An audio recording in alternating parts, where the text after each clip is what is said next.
పల్నాడు జిల్లా దాచేపల్లి మండలం రామాపురంలో Sagar cement factory ఆధ్వర్యంలో పర్యావరణ సంబంధిత ప్రజాభిప్రాయ సేకరణ సదస్సు కార్యక్రమం నిర్వహించారు। ఈ కార్యక్రమానికి ముఖ్య అతిథులుగా పల్నాడు జిల్లా collector Kritika Shukla, Gurazala MLA Yarapathineni Srinivasarao, pollution board member convener Najeena, RGO Muralikrishna పాల్గొన్నారు।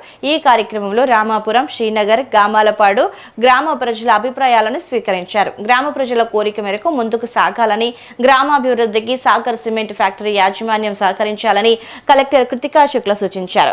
ఫ్యాక్టరీ యాజమాన్యం స్థానికులకి మొదటగా ప్రాధాన్యత ఇవ్వాలని ఎమ్మెల్యే శ్రీనివాసరావు కోరారు।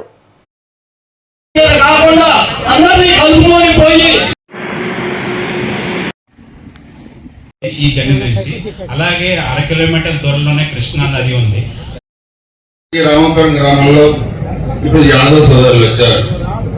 వీళ్ళు పొలాలు చేసుకున్న తర్వాత వాళ్ళు ఏదైతే మనం ఉన్నాయో రోజు కూడా పొలాలకు వెళ్ళి అవన్నీ కూడా గొర్రెలు కానీ అవన్నీ కూడా మేతకి తీసుకెళ్తూ ఉంటారు। అందులో మనం ఆపేస్తారు ఏమని చెప్పి ఆందోళన వెలిగించారు। అలాంటి పరిస్థితి ఉండదు, మీ రెగ్యులర్ వృత్తిలో మీరు చేసుకోవచ్చని చెప్పడం మీకు నేను తెలియజేస్తున్నాను। ఇకపోతే ఈ గ్రామాల ప్రజల్లో పేదవాళ్ళు చాలా మంది ఉన్నారు। దీంట్లో ఆల్రెడీ మనం ప్రభుత్వం నుంచి పెన్షన్లు ఇస్తా ఉన్నాం, కొంతమందికి పెన్షన్లో కూడా సరిపోవట్లేదు। దాంట్లో ఈ గొట్రపురం గ్రామం నుంచి ఒక ట్రైబల్ కుటుంబం ఉన్నారు, తలసేమియా బాధితులు, 3 పిల్లలు కూడా। దాంట్లో కేలావతు యజ్ఞేష్, కేలావతు భవ్యభాయ్, కేలావతు మనోహర్ నాయక్। ఈ యజ్ఞేష్కి, భవ్యభాయ్కి ప్రభుత్వం నుంచి 10,000 రూపాయలు పెన్షన్ వస్తూ ఉంది। 40 మంది పైన మాట్లాడారు, గ్రామస్తులు ఎక్కువ మంది, కొంతమంది ఎన్జిఓస్ కూడా బయట నుంచి వచ్చి మాట్లాడారు, ఎక్స్పీరియన్స్ ఉన్న వాళ్ళు। దాదాపు 40 పైన రిప్రజెంటేషన్స్ కూడా వచ్చినాయి। ఎక్కువ వచ్చిన రిప్రజెంటేషన్స్ లో భూమి విషయాలు, అంటే ఈ లీజ్ కాకుండా పక్కన ఉన్న వాళ్ళకి ఏదైనా ఇష్యూస్ ఉంటే భూమి సంబంధించి, అసైన్మెంట్ సంబంధించి అవి ఎక్కువ వచ్చినాయి।